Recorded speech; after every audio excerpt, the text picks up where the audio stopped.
The West Coast swing is officially finding its footing, and it does this week in a place that doesn't care about your reputation. We're headed out to Torrey Pines that doesn't reward style points, it rewards survival. Welcome to Toby Talks Golf, and 147 players are headed to the cliffs of La Jolla for the 2026 Farmers Insurance Open, where the fairways are narrow and the rough is thick, and par feels a whole lot better than it looks on the scorecard. 10 of the top 20 players in the world are in the field this week, and all will be chasing that third trophy of this young PGA Tour season. But the biggest name this week, it's not one of those 10 in the top 20. In fact, he hasn't played in a PGA Tour event in nearly 4 years, and he's walking back into a full field grind at one of the toughest stops on the schedule. That's Brooks Koepka. Brooks Koepka is back. Yep, let me say it again.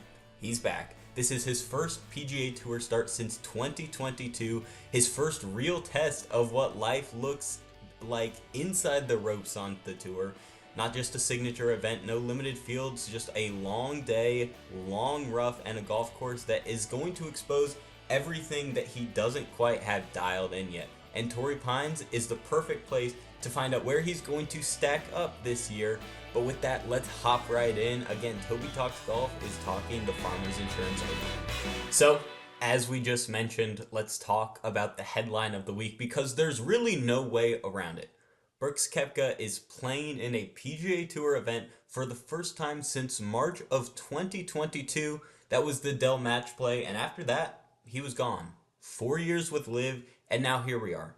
Torrey Pines, full field event, no asterisks, and what's really interesting about this situation is I don't think it went the way that most people thought it would. It definitely didn't go the way that I thought it would. And basically what the PGA Tour did was they created what they're calling the returning member program. It's a one-time doorway for guys like Koepka, Jon Rahm, Bryson DeChambeau, Cam Smith. If they wanted it, and Koepka's the only one who wanted it as of now, they could come back to the PGA Tour. It comes with a donation, some financial penalties, and plenty of other conversations that happened behind the scenes that we're not privy to. But he took it. And on Thursday, it is going to become official. But before he ever hits that tee shot on Thursday and is officially back on the PGA Tour, Koepka had to do probably the last thing that he wanted to do. Sit in a room full of media in San Diego and answer every question that he's been dodging for the last 4 years. And honestly, he didn't give you much fluff, but he gave you enough.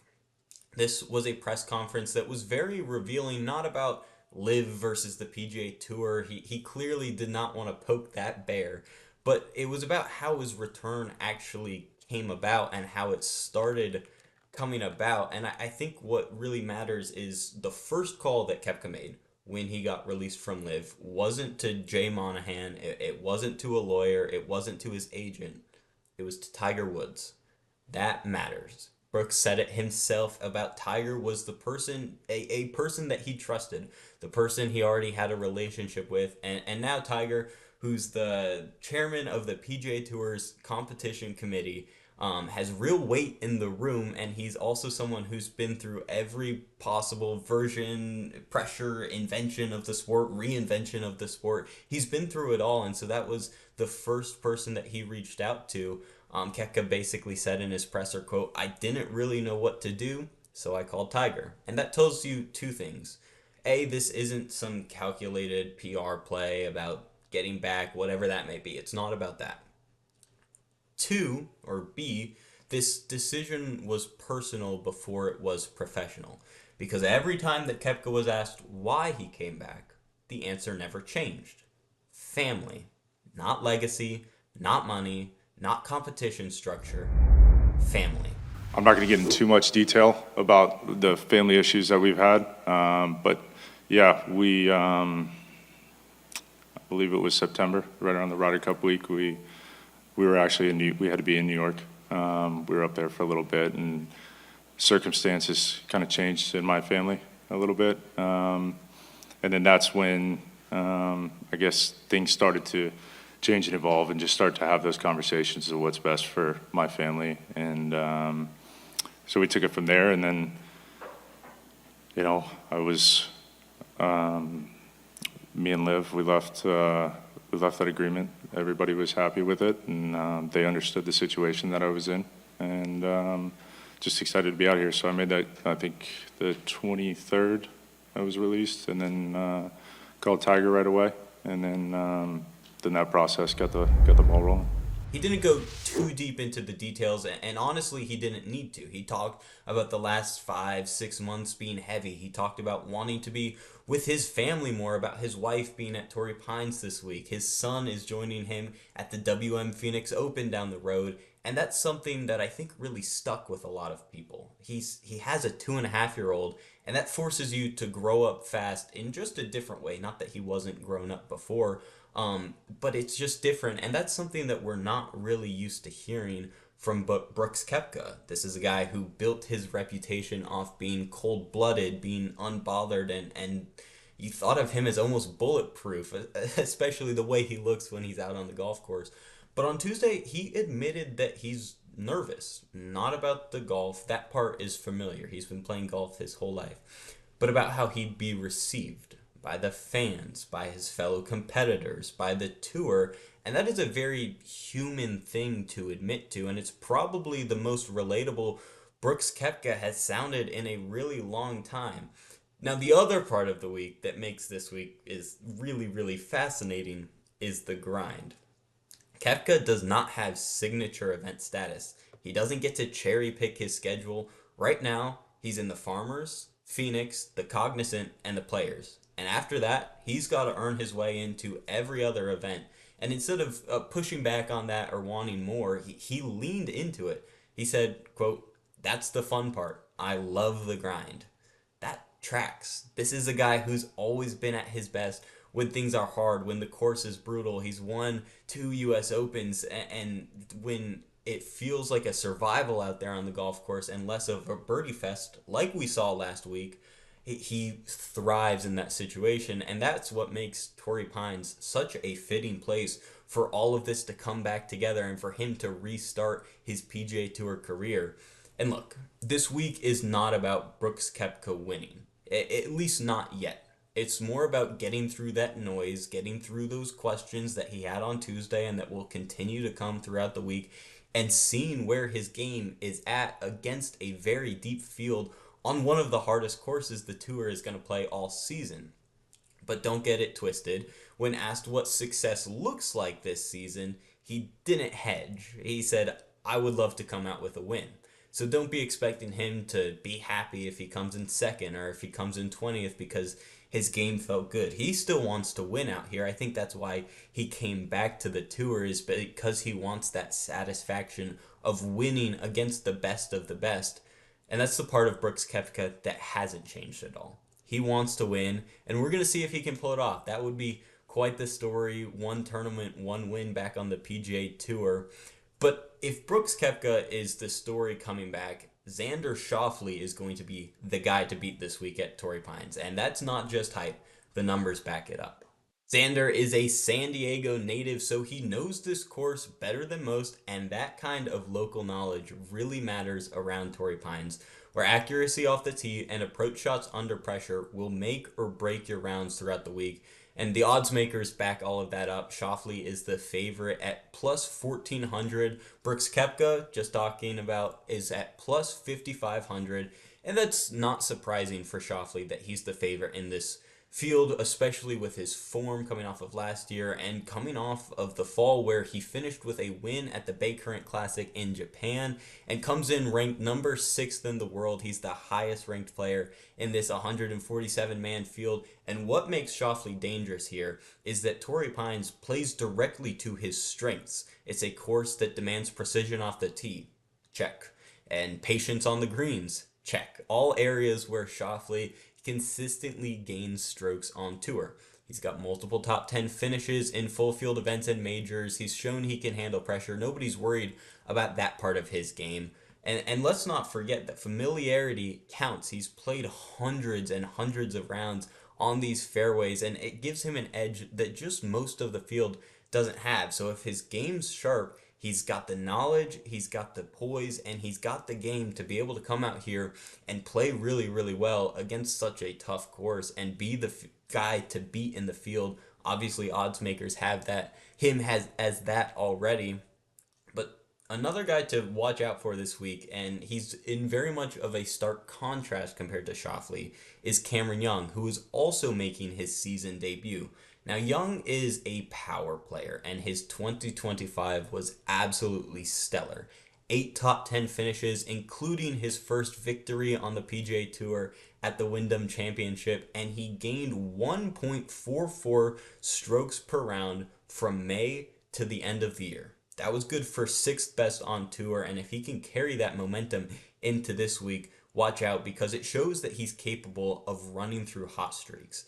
And while Torrey Pines isn't necessarily all about hot streaks, it's not about distance either. It's about hitting those fairways, and when he's on, he can stripe it and be as long as anybody while also being as accurate as anybody.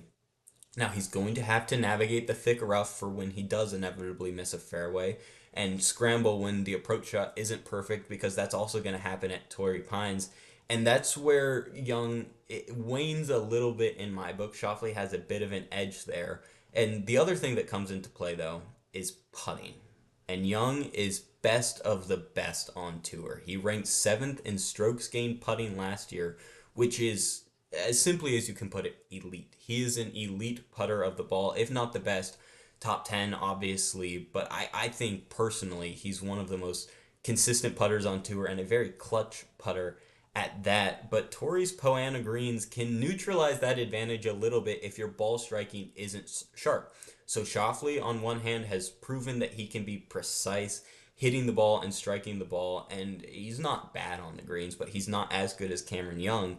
But if Cameron Young can strike the ball really, really well throughout the week, all of a sudden his advantage comes on the greens, and that's where all of the scoring happens at Torrey Pines. So it's a very fun balance between the two in the field. I think they are definitely two of the main guys to watch out for out there.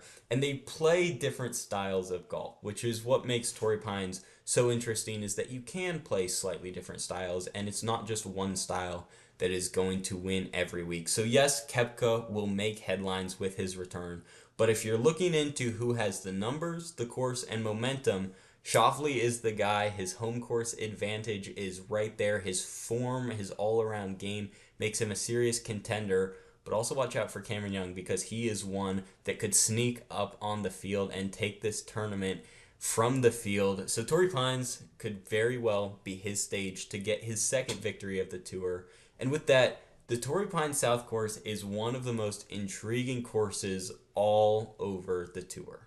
And it's one of the most intriguing courses because when people say that Torrey Pines is a brute, they are not exaggerating whatsoever. The South course is going to stretch out to 7,765 yards. It plays to a par 72, and year after year, it is one of the toughest regular tour stops that players see. Even in good conditions, we're talking 72 degrees and a light 5-mile-an-hour breeze, this place still averaged 1.68 strokes over par.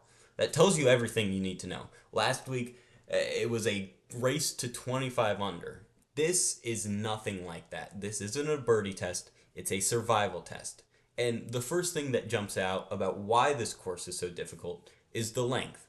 But it's really the way the length is layered into the course. You've got 5 par 4s that are over 450 yards, including holes like number 4, that's 490 yards, 12, 505 yards as a par 4. Those are the 2 toughest holes on the course. Both of those holes average more than plus 0.35 over par. So that means if you walk off that hole with a par, you just gain strokes on the field. And then you add in the rough, which doesn't just penalize you, it forces you to make conservative decisions. It's not like other places where you can still hack it out of the rough and be aggressive, try and get it up onto the green if you feel confident. No.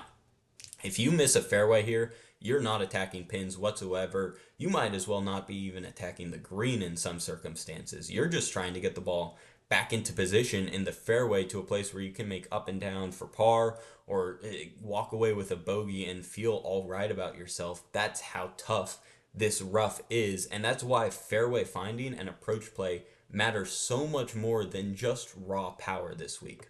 Then your approach shots with that are what matters. Look at the par 3s and the longest par 4s. Those are going to not be your flashy holes that are shown all over the broadcast, but they're going to be the holes that quietly decide this tournament. Number 11, 225-yard par 3. Number 16, 227-yard par 3. Both played .2 over par on average, and those are not holes clearly that you're pulling a wedge. You're going to be pulling a long iron or a hybrid into those Poana greens, which get bumpy as the day goes on, and all of that is going to combine it into, if you walk away with a birdie there, you absolutely stole one off the field, and if you walk away with a par, you're probably gaining a stroke still on the field. So those are going to be places where players need to be dialed in. And it's where those elite iron players are going to separate themselves. Guys who consistently gain strokes on approach, don't just make birdies, they avoid the bogeys. And that's huge out at Torrey Pines, where nearly 1,100 bogeys and 90 doubles were carded across 4 rounds last year. The only place where this course is really attackable is the par 5s. If there's any breathing rooms, that's where you're going to find it. But even those aren't automatic. Hole 6 and hole 18, 564 yards and 570 yards, respectively, played under par, but not by much. Hole 6 was 4.57 strokes, 18 was 4.78, which means birdies matter. If you want to be in this, you got to make a birdie. But mistakes still lurk all over the course, and it's not going to be just, all right, time to make a birdie, feel good about yourself. You're still going to have to grind out those holes for birdies. And that's why players like Schauffele or Cameron Young are so dangerous here. If Schauffele's striking the ball well, you can steal a stroke or 2 even on the par 5s, or Cam Young with his power can get there in 2 and give himself an eagle look. So if you simply survive everything else and then you take advantage of these par 5s, you're going to be right there in contention. But the tough part about this is that Torrey Pines will sneak up on you, and the difficulty ramps up through your round. So if you're feeling good through the first 5 holes, sorry, but you still got a lot of grinding left to go. The front 9 last year played just .44 over par. Still not easy with how good these tour players are, but the back 9 jumped to plus 1.25 strokes over par. A stroke and a quarter over par. That's insane for 9 holes on the PGA Tour. That's nearly unheard of, and that's where tournaments are going to swing. Holes 12 through 16 are absolutely relentless. Those long par 4s, demanding par 3s. There's zero margin for error on those holes. And it's also where that pressure is going to meet fatigue, particularly on Sunday, late in those rounds. You've played 54 holes, you're now at 60 holes, you're now at 66 holes, and you're just trying to survive. And then this pressure, if you're in the lead or back a couple strokes, are all going to be piling on top of you, and you still have to think one shot at a time and strike it with the elitist of ball strikers if you want to stay in contention. So it makes up for such an interesting tournament. And then there's the finisher, number 18, a par 5 that looks scoreable on paper, like we talked about a little bit earlier, but it only produced 4 eagles and it produced nearly 30 bogeys or worse. So it's a decision-making hole to end your round. Go for it, risk trouble and lay back, or just lay back and trust your wedge. And it won't be as talked about those first 3 days, but as the final group is coming down, it's going to be a question of, what do I do here, especially if a couple people are tied? Where do I go? Do I attack? Do I lay back? Who knows what's going to happen? But that's why it's such a perfect closing hole, because it doesn't reward power and it exposes hesitation if you're not 100% committed in your convictions of what you want to do on the hole. So Torrey Pines is as a whole is an awesome course. I love when the PGA Tour gets to play it every year. And it's not the flashiest course, but it's going to reward the discipline and patience of these players who are going to keep the ball in play, hit those long iron approaches with quality strikes, and capitalize on those par 5s. So whether it's Xander Schauffele taking it out, Brooks Koepka, who comes out firing, he has struggled in the past year, but he can come out firing any day of the week. Torrey doesn't care who you are, it only cares how complete your game is, and that's what's going to make this week so interesting and so tough as we dive into the betting side of things. So with Scotty Scheffler out this week, the door is wide open at Torrey Pines, but Torrey Pines isn't going to hand anything out. Like we talked about this podcast, it's going to reward that patience, that long iron control, and the guys who are comfortable grinding it out to 9 under, to 12 under, instead of sprinting out to 25 or 30 under like we saw last week. So let's get into some of the picks that I like heading into this. My favorite is Xander Schauffele. He's the betting favorite, plus 1,300 odds. We don't need to overcook this. Talked about him earlier. He's the San Diego native, number 6 in the world, elite long iron player. And Torrey Pines asks you to avoid mistakes, not chase flags, and that's exactly Xander's strength. At plus 1,300, you're going to be paying for his consistency, and on this course, I think that's absolutely worth it. Now, the other guy that we talked about with Schauffele is Cameron Young. He's at plus 2,200, and I think this is a bit of an upside play. Torrey gives you chances on those par 5s, and Cameron Young is going to be able to feast there if he's striking the ball well. He finished last season the 6th best player on tour by strokes gained per round, and if his power is going to allow him to reach spots on this course that most players are unable to get to, and with his top 10 putting profile, this is one of the cleaner fits on the boards from him if he can find those fairways. So it's short odds, but he has a very high ceiling. I like him if you want a bit of an upside.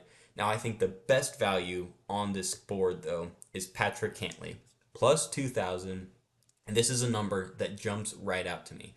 Cantlay's coming off a T13 at the American Express last week, where he fired 4 straight rounds in the 60s. He led the field in scrambling, and that is a huge skill coming out of this rough and on the Poana greens. It's very difficult, and somebody with the touch and the touch of his caliber is really key out here. Now, his Farmers history is a little bit mixed, but Torrey, which plays like a major style test, and he's been elite at major style tests with the US Open or the Genesis Invitational. Cantlay has been excellent, and I think at plus 2,000, his value lines up with how this course is going to fit his eye. Now, a big fade that I've talked about this guy a lot, Siwoo Kim. He's at plus 2,700, and I love him. I think he's one of the best players on tour, but he is the most aggressive. So while his form says yes after last week, history says no, especially out here at Torrey Pines. Siwoo Kim has 0 top 10 finishes in 8 starts at the Farmers and has missed the cut twice. Last week's T6 came with a Sunday slide after leading. Now, that wasn't necessarily his fault. Scotty Scheffler just is the best player in the world. But he walks onto a course where the back 9 alone averages more than a shot over par. His big strength is being overly aggressive and taking advantage of that and scrambling out of situations. Torrey Pines isn't going to allow him to scramble out of situations at the rate he will need to score well at this course. So at that number, plus 2,700, it is going to be a pass for me. Now, my long shot this week, and I think this long shot is definitely worth a look, is Keegan Bradley, plus 4,000. Now, Bradley's not going to wow you with anything. He just survives. And as I've said multiple times throughout this podcast, that's what Torrey Pines takes. Survival. He's made 8 straight cuts at Torrey Pines. He just finished second in 2023, and he lives in the fairway and on the greens. On a course where avoiding doubles and triples matters more than chasing birdies, his profile is going to fit really, really well. Now, at plus 4,000, he is definitely a bit of a long shot, but he's a smart long shot in a field that can turn volatile fast at Torrey Pines, especially if that wind starts whipping. You never know what might happen, but those are my picks for the week. Fade Siwoo Kim, Keegan Bradley, long shot worth a look, but like Vegas, I am all in on Xander Schauffele this week. I think he's going to show us why he's a top 10 player in the world, and he's going to dominate this field. So with that, that is going to do it for this week of Toby Talks Golf with Torrey Pines on the schedule. It's big names, it's a brutal setup, and it's a golf course that isn't going to let you fake it. If you like seeing tour guys look human, at least at times, this is going to be a tournament to watch, and that is usually going to make for a pretty good Sunday. We'll see how Brooks handles his return, whether Xander can take care of business at home, and which one of these guys is going to still be standing when Torrey Pines starts asking the real questions on that back 9. So with that, I hope you all enjoy the Farmers Open, enjoy the grind, and we will be back on the other side to break it all down. Thank you all for listening. This was Toby Talks Golf.